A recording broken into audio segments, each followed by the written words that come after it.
everyone. Welcome back to the Conversations podcast. Thank you so much for tuning in. I'm Dav. Hi, Dav. I'm Mike. Good to see you. How has the week been since the last time we filmed? Uneventful, but busy, getting ready for the holidays. Lots of people coming over. A lot of stuff to straighten up around the house, fix, get ready, lights, electrical issues. Busy little stuff, but no big deal. But it's been a good holiday so far. My week, I have just been enjoying the Christmas festivities and the festiveness of the week. I've been enjoying eggnog lattes. I noticed a hat. Thank you. Very festive. I've been enjoying eggnog lattes. It's one of my favorite. They don't have eggnog year round at the store, so. Is that what you brought over in your own glass last night? Was that inappropriate? No, it was not at all. That was something I would do. You brought your favorite drink because you weren't counting on on it being there. I didn't want to bring the whole jug. I noticed. So you just brought a glass. And I didn't know if anybody wanted any. There wasn't any the other night when I came over. So I was like, maybe this isn't a big nog. Also, I don't do the alcoholic nog, which I think everybody really likes. That's traditional. Oh, so it wasn't spiked. Oh, absolutely not. I don't drink like that. That's funny you clarify that because that's literally the first thing I thought when I noticed you had brought your own. Well, it was like it wasn't a glass. It was a mason jar with a lid, so it didn't fall over in the car when you brought it over. Yeah. I'm thinking. I almost exclusively drink from mason jars. I do not do alcoholic drinks, so never That's alcoholic. That's kind of what I thought it was for because it was a mason jar, so I figured you had some brandy in there. Additionally, if I am going to drink alcohol, it would not be. Don't they put whiskey in eggnog? Or rum? Is it whiskey or rum? Rum or brandy. Oh, from my limited information of alcohol, aren't all of those like dark liqueurs? Yeah, I do not drink dark liqueurs. No. If I'm going to drink an alcohol, it's probably going to be like vodka, and it's going to be a little bit of it. So you haven't tried whiskey? I know I don't like the taste. That's all I'm going to say. I've never ordered a shot, but I know that's not for me. Yeah, I agree. When I was young, whiskey made me sick. I remember my first try of whiskey was on the beach one summer when I was young. It was Canadian whiskey, cheap stuff. I drank so much I got sick, and I hated the flavor. Yeah, I can't with alcohol. Something else that has happened this week, I don't know if you're aware of this, you can go on your phone, put items that you want in your cart, pay for them, and then you pull up to Target, pull up into a designated parking spot, type in on your phone, I'm in parking spot number 43. Yeah. Which, by the way, they do have like 43. It's a huge amount of dedicated lot just for the drive pull-up. Internet spots? 43 of them? Yes, like a lot at the one I went to recently. Not only because of there being 43 spots, I've put together that this is a popular option.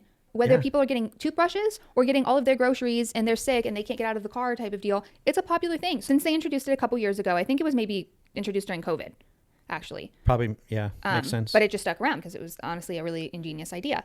Yeah. Anyway, ever since it became a thing, I've felt kind of ashamed. I actually, in the last 5 years, have only done it 3 or 4 times. I really just feel ashamed. I feel like... Why ashamed? This employee who's bringing it out to me is thinking, what a lazy girl, can't even come in and get her things. Do her own shopping? Yeah, I didn't want to be perceived as lazy. What I'm getting at is I'm no longer ashamed of doing so because not only is there 43 plus parking spots for the drive pull-up, the last few employees that helped me during my drive-up order, I mentioned, I'm so sorry to do this. And they're like, why?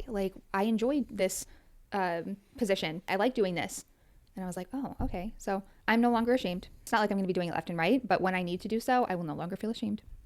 Yeah, I don't think you should. I think it works for both ends, customer and the store and the employees, the workers. So last night after I left your house, we enjoyed Christmas dinner together, which thank you so much for inviting me over. Sure. I drove around your neighborhood and some people in your neighborhood go really hard with the Christmas decorations. Yeah. Yeah, they do. You noticed. Really impressive. Particularly, there was one across the street and kind of up the hill, a few cul-de-sacs away. Cool. So you impressed? Yeah, I can't imagine. I can't even begin to fathom how much work goes into that. That could be hours, days, weeks. That's crazy. After Christmas dinner, we watched a not very festive movie. It was literally war. I feel like I have now been to war after viewing that film. It was called Warfare. Recent release. It came out this year. Yeah, I just wasn't expecting that. I mean, I don't go out of my way to watch war movies, and no. I'm a go with the flow kind of person, but. Yeah, that was really scarring. I didn't have nightmares last night, but I feel like I might in the future. Did you think it was grotesque or overly graphic?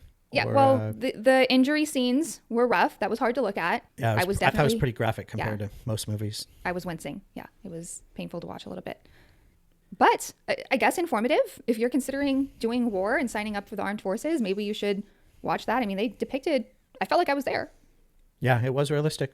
I don't come from a background of military training, but it just looked really authentic to me. On a scale of 1 to 10, how much did you like that film? I didn't think it had a story plot much at all. It was just a recreation of a battle that went bad, I think. But I'd give it an 8 for action, intensity, thrilling. But there was no real story there. Did you feel like there was a message? The only message I got out of it was maybe don't sign up for war because it's pretty graphic and brutal. Like you said, they were just recreating the battle, which I think went wrong. Yeah. Sad to see, but probably happens all the time. Grateful for their service. Like, that was Same incredible here. to watch. Definitely. Incredible to watch, but really a little bit scarring. But in a way, like you just mentioned, they're serving America. That's kind of Christmassy. I didn't think about it that way, but I would say it's also informative and educational. If you are planning on signing up for that, you should be able to see a little bit of the action beforehand. I'm sure you can imagine, Yeah. After playing Call of Duty and Battlefield. growing up. Yes. But I think it's also really different to see a depiction of your fellow soldiers losing a leg and potentially bleeding out or being unresponsive. And the few of them that were spacing out, can't even imagine. You mentioned that, and I'm thinking, so I've never been in the military, but a lot of things that I noticed in the movie, like I remember feeling working in an office. Like when you're with other guys, they're more than just colleagues. They're, I wouldn't say battle brothers like in war, but you work with guys. You see them, 8-9 hours every day. When one like gets fired, it's like watching a squad member like get killed in front of you, and it can be demoralizing and scary. And you're like, man, I got to step things up. I got to work harder. I'm gonna be like Bob and get fired. That is hilarious, but I can agree with you. I've definitely been in a few jobs where it's like, geez, this is rough, but at least you guys make it a little bit more worth coming in every day. But when you see friends going out or gotten rid of, how does that make you feel? I wasn't demoralized or scared. I was just more pissed off. Like, this is a crappy company. I really want nothing to do with them. I probably should start the process of finding another job because you shouldn't work for a company that you dislike or have resent for. True. So I went that way. I guess I was more resentful. Oh, last thing I'll ask you about warfare. Do you feel like traumatized at all? Not traumatizing, but I've seen a lot of war movies. I play a lot of war games. I know it's computer, not real, but yeah. War is brutal. Yeah, I don't play video games like that, and I usually don't watch a lot of war movies. So that was, I don't want to say rough for me. Like, again, I'm not going to be having nightmares, but I'm definitely having some visual flashbacks every once in a while. It was just a little jarring. One of my favorite war heroes is from the Civil War. He was a general, maybe a captain. I can't remember, but his name was William Tecumseh Sherman, who they named the World War II Sherman tank after. He was a real guy in the Civil War. His philosophy on war was that war should be brutal and horrific. It will end faster, and peacetime after will last longer. The more brutal war is, which I know a lot of people would probably disagree with or think that's demented or sadistic. But I kind of agree with this philosophy. War only happens after all diplomacy has been exhausted or used up or people are done. So when you start fighting, duking it out, you got to be brutal, ruthless, and horrifying. It'll end faster, and people will want peace longer after. I do just want to say I'm appreciative that we were able to watch, what was it, Fred Claus? Maybe it was the other night. Anyway, appreciative that we watched that one because that one's one of my favorites. That was a good movie, I thought. I see you're rocking the elf hat today. Oh, yeah? Yeah? Did you watch Elf this year? No, but I've seen it before. Don't they have Elf 2?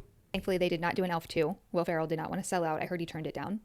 Oh, really? So they offered him an Elf 2, didn't they? I heard that he said that he felt like it couldn't be topped or that he didn't want to ruin it or... Yeah, I agree. Yeah. I agree. I'm glad he did that. So admirable. Yes, good word. I will say, I did not watch it this year, but I will probably be watching later today. Some people like the movie. Mm-hmm. I love the movie, like obsessed. How many times have you seen it, would you say? Probably like 50 to 100. Oh, so we're talking cult level like it. If I couldn't afford Netflix, I would have just like my crappy little DVD player. I had it on Yeah, two the DVD. separate copies of DVDs. Yes, two Got separate it. copies. Yeah, I've done the same thing to the movie Blade Runner. I've probably seen it 50 times. But it's an older movie, but it's just... I can't get tired of watching it. So I know what you mean about Elf. Indeed. Thanks for the Christmas presents, by the way. Your undershirts and the chocolate? And the chocolate, yeah. Yeah, I'm going to definitely enjoy the chocolate. Probably today. I know you mentioned that you haven't been to World Market because when you opened them up, I asked you if you've been there. Nope. You should definitely go. It's definitely just filled with like trinkets that you don't necessarily need, but sometimes you see something that's just so you or so cute and you're like, okay, I need that. I need to see that every day. That's going home with me. I love that. So what is World Market? Is It's it like a a mall store. with different shops or It's not one? a mall. It's just a store. big store? Like JCPenney, like Macy's, but They don't necessarily have clothing. It's just like knickknacks, but like cookies, chocolates, different things from all around the world. Again, different like decorations, fun like napkins or like paper plates, like if you're going to do a party. It's really endless. They have a whole bunch of stuff. That's why I'm telling you should go in there, because it's almost hard to explain. You really need to experience it yourself. Yeah, I'm going to have to try. I remember the chocolate you got me was from Germany, was it? Yeah. Yeah, Germans make good. They make good everything. Indeed. Well, yeah, I'm glad you enjoy your gift. I got your mom those Tupperwares because I noticed that she never has anything matching. So Yeah. hopefully she doesn't lose her new lids. She has a lot of lids and a lot of Tupperware. What do you call the bottom portion? Bins? Buckets? The container part. Containers, yeah. But none of it matches.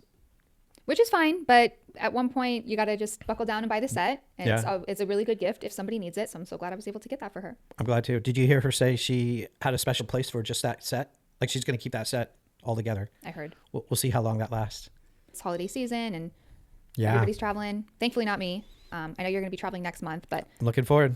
apparently a statistic that I recently read about, 70% of people do not recline their airplane seat due to being courteous of the person behind them. Yeah. 70%. As a person who would never, ever do that, Yep. I was shocked to hear that it was 70% because I feel like I've been on, even though I'm not a huge traveler, but a lot of the planes that I have been on, a majority of the time, the person in front of me does recline their seat. So I was shocked to hear 70%, even though I am a strong believer in not doing that. I'm afraid I'm part of the 30%. I had a feeling you would be. I'm Yeah. not even kidding. I was just going to ask, how do you feel about it? That's why I took a note when I read the statistic. I was Yep. like, boy, do I have an inkling that Mike is an offender of this.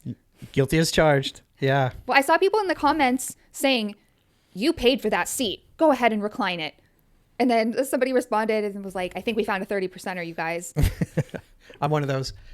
That's funny. Every time I hit that button, I do think about the person behind me. Like I'm conscious of it. Yeah, I don't know. So when I was younger, I used to worry about that. And then I remember I reclined, I was flying to Asia. So it's like a 12-hour flight. And they just fed us the last meal. They had to shut our windows. So it was basically sleep time. So I remember feeling very justified reclining my seat. It was dark. Everybody had their food. The passenger behind me, I can't remember exactly what they said, but they made me feel bad for wanting to recline in the chair I paid for, and that was mine. And I remember before that, no big deal. But after that guy said something, I was just like, this is my seat. I paid for it. You don't fly like I do, or as much as I do. Yeah, I'm sorry. I'm leaning back, and yeah, I'm kind of waiting for the next passenger to say something again, because I hope it's not you. You're funny. I might let you do it if you were sitting in front of me, because I'm like, you know what, that's my guy Mike. Let me just shut up. I do have to say, you said everybody had their food. Was the man eating? And you? Nope. No. Nope, Okay. he was wasn't done. eating. That was the only reason why I would think he'd be justified in saying, "Hey, I'm eating here. Like you're earthquaking my plate." Well, forget exactly what he said, but it was something to do with that he didn't want to sleep the whole rest of the plane. All right. We had like 11 hours left to go. Yeah, I don't even know what he was going to do, but yeah, I guess the back of my chair was impeding on his visual space in front of him. Maybe that was it. He was going to watch a movie, and the movie was in the back.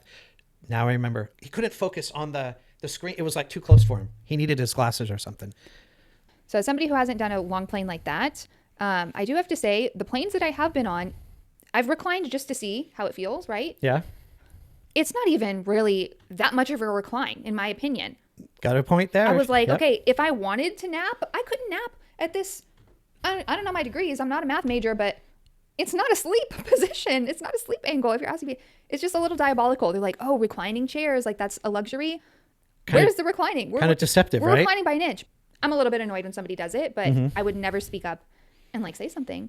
Especially on an 11 or 12-hour flight. That's the thing. So was this man angry at you because he's like an insomniac? I'm not going to sleep. It's 11 hours, bro. Why aren't you sleeping? I was interfering in his movie viewing experience, I guess, by choosing to sleep and recline, and he wanted to watch a movie instead. Anyway, after he like tried to ruin my sleep, I just remember thinking, yeah, the next guy that says something, I'm going to be ready. Anyway, that's too funny. I, again, had a real strong instinct that you were a 30%er. So Yeah. How do you know these things? I want to tell you about the package that was wrongfully delivered to my house and how sometimes I've complained to you about the different delivery people. I'm not complaining about them, do their job, whatever. But, you know, there's no cohesion, or like sometimes you can't leave notes for these specific packages on where to leave the package. And sometimes people get here, they don't know which structure is my house. And the driveway's long. The driveway confusing. is long. Sometimes they don't want to go all the way down the driveway, so they'll leave it halfway in the driveway, which is what happened in this instance. It stayed in my driveway probably for 4 or 5 days because when I did come across it, it was very weathered and like the package was pretty much like, you know, no What they longer do, leave intact. it halfway down? Yes, they left it like near my trash bins, Wow. but almost in like one of the bushes. There's kind of a bit of water that runs down. Anyway, It seemed like it had been in a river of gravel. It was a little dirty. Anyway, the tracking information, like the sticker, is gone. I can't, it's not legible. I can't figure out where this package was supposed to be delivered because I'm sure it wasn't supposed to be delivered to me because I have looked up what again, it was falling apart. I'm not doing mail fraud and opening people's packages, but I needed to see what this was. Additionally, because it was also kind of heavy. So was it was there like, a name on it? on the tracking label, yes, but it was weathered and gone. Like I couldn't see it, like what was there. Right. It was all torn apart. It was like, oh, just what was left on the box was wet, and it was the scanny part. So I think you're more than fair assuming that it's your package. No, it belongs because to you. I know I didn't order this. And to follow up, I haven't had any neighbor come by and say, hey, did you get my package? Right. Which, yes, come get your package. Like, especially because, again, this is pricey. Are you ready? Are you ready for this? Yeah, I'm ready.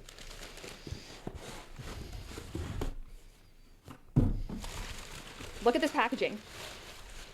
The box did crumble, but everything, like, again, this, Is that the box that came in? No, that's a different box. Anyway, that's not the box that came in. Okay. That box did not come in my house because, again, it looked like it had been in a river of gravel, all wet and nasty. Wrapped a lot. Yeah. Is that what I think it is? It's a rock. Do you know what this is? This is an Anthropologie Rock. Aren't all rocks Okay. for anthropology? But I don't know what an anthropology rock means. The brand Anthropologie? Oh, Okay, I thought. Hold her, both hands. Yeah. I'm gonna pull up the website just so you can see. Holy I shit. cannot believe this was mistakenly delivered and that nobody's come for it. Let me just show you the website. It's like trash.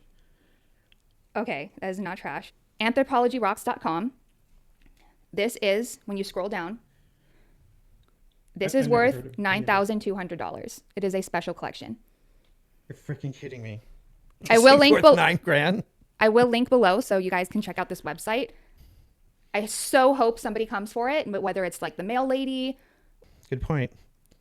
I mean, maybe I'll like tag this company so that if they get like a frantic email from somebody who lives in my area that Yeah. says, oh my gosh, it was wrongly mistaken, like somebody's missing this thing. Well, and a company loss of $9,000, that's significant. Like they're Well, not just going to like let that it's one not slip. it's not a company loss. It's a loss on the customer. Yeah, well, he's going to call and say, I never got it. I never got my $9,000. As somebody who's had that happen to them, the company does not pay you back. So in a case Yeah. like this, who's responsible? You had it mailed. You should have gone to pick it up or had signature, delivery. Anyway, they put it Verification, back on yeah. you. They put it back on you. Really? I've had this happen. So it's the receiver out of luck. You can't walk around your neighborhood and say, is this yours? Because how are you going to... Of course not. Additionally, I just want to say, when I was scrolling on this website, when your stone grows moss, an opulent stone veiled in moss, whispering of ancient forests, the price goes up to almost $46,000. So I'm going to see if we'll grow some moss.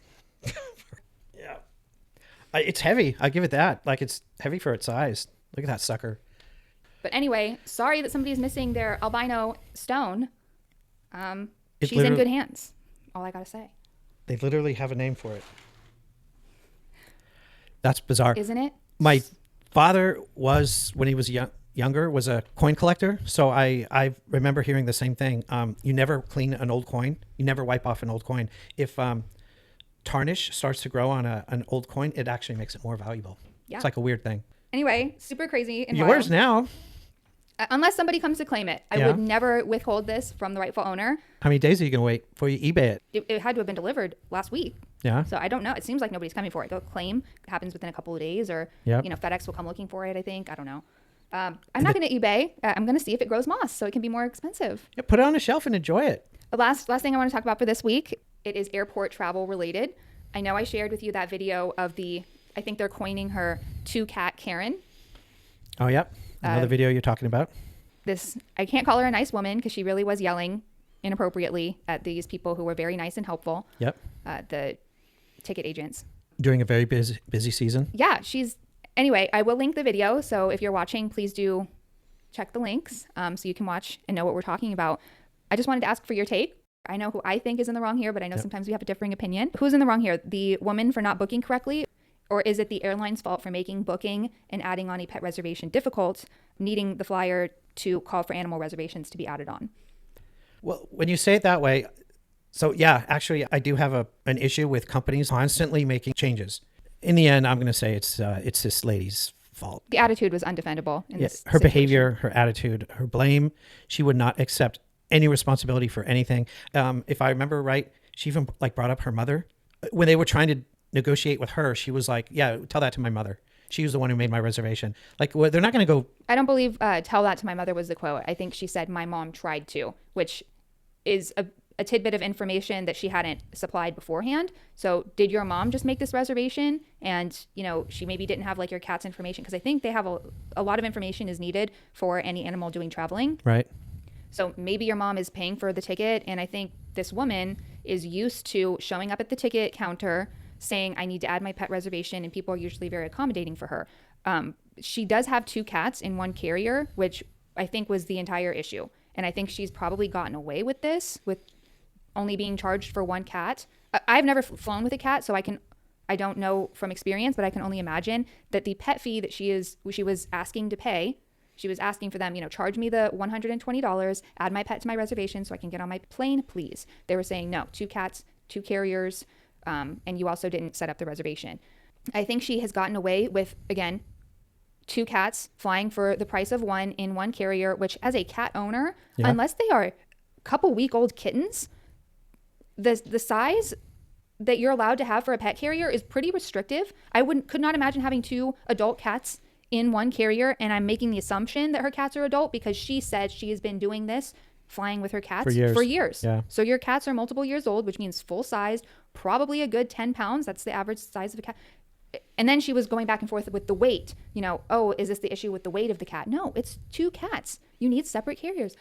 I read that she left the airport, purchased a second cat carrier, came back to the airport and properly checked in both of her cats, was on a flight later, so she did get home. Her Christmas wasn't ruined. And these ticket counter people obviously were helpful to her. My issue is that you shouldn't be helped when you're yelling and being belligerent and trying to get away with something that you shouldn't be doing, regardless of if you've done it in the past. And another thing I didn't like about her behavior in the video was she did the thing where she just kept saying the same thing over again. Like the people trying to help her were not listening or not trying to help her. And she just, like, I hate when people they just keep saying their point over and over and over again. They're not even like listening to my rebuttals or my explanations. It's like, that's a person they're not arguing with you. They just want it their way, or they're going to blame you for ruining Christmas. That was the other thing. She literally put it all on them. Like, oh, you're ruining my Christmas here. I don't know if she's apologizing or if she's defending her behavior, but she is claiming it, posting on her own social media saying, I'm going viral. Yep. This is happening. I don't know if she's apologetic. Regardless, I am concerned for her cats. Nobody should be treating their cats that way. Nobody should be smashing their cats into 1 carrier. My cats, when I take them to the vet, they have their own separate carriers. When we get into our pet exam room, I will open up their carriers, and usually my girl cat will crawl into the pet carrier with my boy cat. Do they physically fit? Yes. But do they have enough space for a multiple hours long plane ride / travel? Her plane could be 1 hour. The cats are still in there for multiple hours. Right.